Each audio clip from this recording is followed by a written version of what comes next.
La Sardegna vanta la presenza di alcuni degli alberi più longevi della storia. Il più longevo in assoluto è Sozzastru, un olivastro selvatico, Olea europea, Oleaster, situato nel comune di Luras, in Gallura, vicino alla chiesetta di Santo Bartolu di Carana.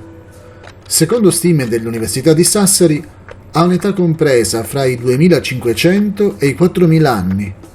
Pertanto è uno dei più antichi alberi non solo della Sardegna e dell'Italia, ma anche dell'Europa. Altezza di circa 14 metri, circonferenza del tronco di 11-12 metri e chioma che copre 600 metri quadrati.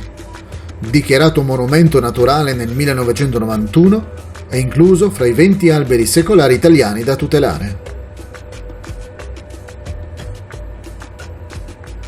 La Sardegna vanta 285 alberi monumentali censiti, il numero più alto in Italia, con vari olivastri plurimillenari nella stessa area. Oltre a vantare un elevato numero di alberi longevi, in Sardegna si trovano anche alcuni degli alberi più alti. Il più alto della Sardegna è un'araucaria, Araucaria heterophylla, nota come la Grande Signora, e raggiunge quasi 40 metri in altezza. Si trova in un cortile privato a Sassari, sotto via San Saturnino. Si tratta di un esemplare ultracentenario, probabilmente introdotto come pianta ornamentale nel XIX secolo.